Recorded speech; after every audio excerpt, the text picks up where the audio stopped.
One of the biggest challenges small YouTubers face is not having enough time, so we'll show you how to save time when uploading new videos using upload defaults. Check it out.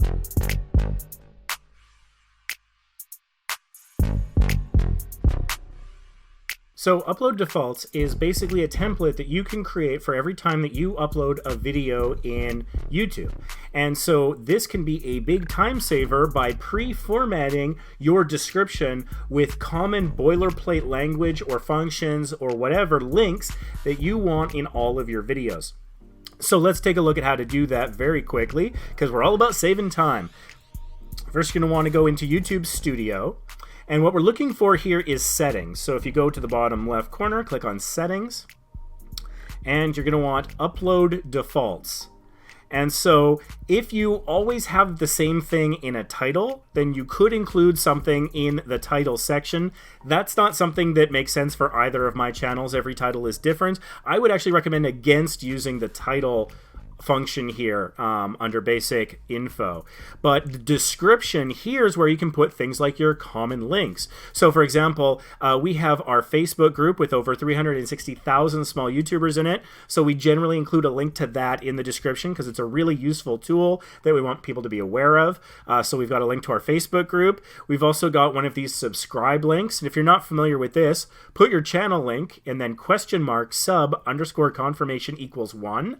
And when someone clicks on that, they get a pop-up that asks them to subscribe to your channel. So if they're going deep into your description of one of your videos, presumably they like the video, and so making it easier and giving them just one more opportunity to subscribe can help your subscriber growth. And so I also have some tools and services I recommend. So for example, I use TubeBuddy. That's why my interface might look a little different from yours. I've got the browser plugin installed, so I've got a link to that because that's incredibly useful. I also use a website called PlaceIt for my intros, my interstitials, my end screens. So I generally have a link to that, and I have my link actually saves 15%, so that's pretty cool. I have that all built into a little tiny URL. We also have partnered in the past with Epidemic Sound, so I have a link to Epidemic Sound. There are some books I strongly recommend for content creators of all sorts, including things like Start With Why by Simon Sinek and Never Split the Difference by Chris Voss. That Chris Voss book has been so instrumental in helping me negotiate with sponsors, for example. Being Happy, all sorts of things. You Are Awesome by Neil Pastrisha, good stuff. And so also, those book recommendations are Amazon affiliate links. So I have the standard language that you want to have, which is, as an Amazon associate, I earn from qualifying purchases. There are other versions of that you can use, but some sort of disclosure so they know that there are affiliate links in the description. Particularly, Amazon's a stickler for that. I also have links to other videos, which are generally useful for almost every video I'm creating. So people who want more subscribers, they want to understand SEO, they struggle with motivation, they want more views, whatever it might be. So I've got this collection of a half dozen videos that I link to in the description because I believe those are some of the most important videos on my channel that I want to drive traffic to, but also I think provide real substantial value to my audience. I also have a link to my personal channel, Vacation Impossible.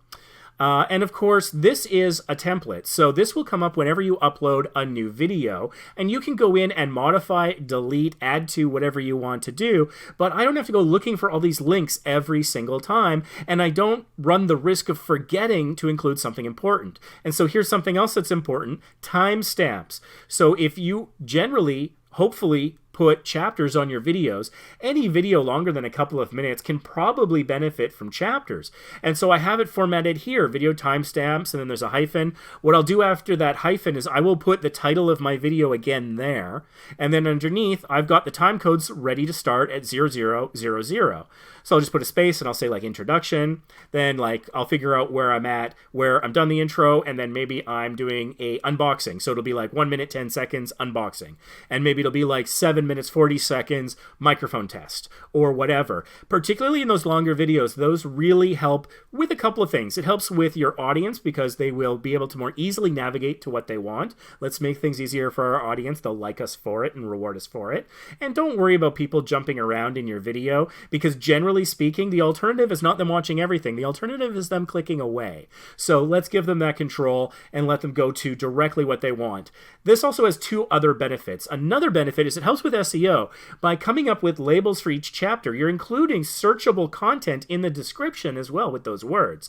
And the third thing that's great about this is that search engines like Google, Bing, DuckDuckGo, and others, they often will index high response videos. So if your video does a very good job of answering a question, then it will probably include it with the chapters or possibly even jump directly to the chapter because that chapter, through their algorithm, they've determined does a great job of answering the question. So it can really, it's better for your audience and watch time and viewer retention. It's better for SEO, and it can actually help you get sort of indexed really high in search engines because search engines are trying to become answer engines. Searching is the frustration in what you do. Answer is what they offer. So they're trying to focus more on that to give you that answer. And so if your answer is in the middle of the video and it's the perfect answer, this helps the search engine identify that and then put your video potentially at the very top of the search results. And so I also have a generic disclaimer because my TubeBuddy and PlaceIt and Epidemic links, for example, are affiliate links. I might include others to other programs that might be relevant, but you don't want to risk forgetting that disclosure. You don't want to run afoul of the FTC or the people that you've partnered with. So you can have a disclaimer, put it generally at the bottom, because it's not that interesting to people, but it's good to include for sort of those legal purposes. And this is not legal advice. I am not a lawyer. But that's good to include. And this, having it in your basic info for upload defaults in the description area means you're less likely to forget it. So that can be very helpful. One thing I also like to include, you'll notice it ends with these 3 hashtags. What is that? That's not like, something at the bottom of a press release just to be like page break. No. That is a reminder to me to include a minimum of 3 hashtags at the end of the description for every video.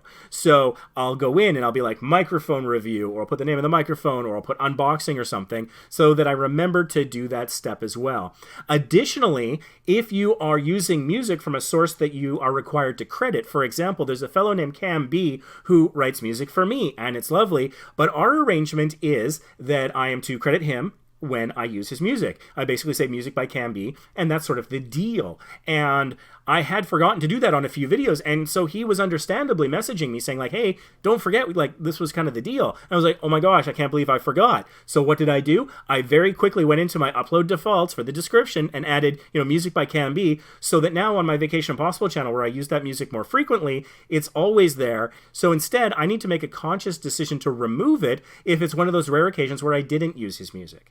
So that all can save you time, but also make it so that you don't miss vital opportunities to get people to watch other videos, to subscribe, to click your affiliate links, and also to make sure that you're meeting the requirements of any affiliate program you might be in, and remembering to do some of those SEO things like the hashtags and the chapters. So that's really useful. You can have your default visibility. You can have it public, private, whatever works for you. And then you can also have some default tags. So that's something to consider whether you want something like your channel name to be a tag for all your videos. It might help them all link together, but you only have so many characters for tags, so I personally don't have a standard tag that applies to every video. I look at each video individually from that SEO perspective, but that's something that you can do if you find that useful. And so this is a set it and forget it sort of thing. You go in, you do it once, and you leave it. And as things develop, maybe you go into a new affiliate program, or you've changed an approach. Maybe there's a different link you want to include to a really important video you want people to see. You can come in here at any time and just update it very, very quickly. But then that time that you invest, which isn't a lot, multiplies over all of your subsequent uploads, so that you're not wasting time hunting down links, typing things out, racking your brain, and hoping that you haven't forgotten to do something or include something that could be really important to your video, or maybe even to follow the law or agreement that you've reached with a sponsor or affiliate program. So I find this incredibly useful. I don't change it very often, so I might change this once every couple of years, honestly, depending on what's going on. And then it just helps me every single time I upload, so that I'm less likely to forget chapters, hashtags, links, all that stuff. I find it really useful. If you found this video useful, how's that transition, huh? If you found this video useful, please give it a like, and let me know in the comments, did you know about upload defaults? Do you use them? What sorts of things do you include in your upload defaults that you found worked well for you? Let me know. Don't forget to subscribe to the channel. Turn notifications on. We are often having live streams without a lot of notice where I might give a free quick channel review. And of course, we're posting useful content all the time. We've got product reviews for like microphones and cameras and various things that YouTubers could use. And I've got tips like this that'll help you save time. And we've got, again, some pretty important videos that I included in my default description. We've got a video on how to get more views on YouTube, how to optimize your titles and description and tags for search engine optimization so your audience can actually find you and your videos. And we've got an important video, I think, on motivation. Small YouTubers and large YouTubers alike struggle, I think, with motivation. And it can be a daily struggle. It's something that I've struggled with. And so I've come up with strategies over the years to help me get past that block, that difficulty. And it might help you too. So I hope you consider taking a look at that. That might just make the difference for you. So thank you so much for watching, and we'll see you in the next video.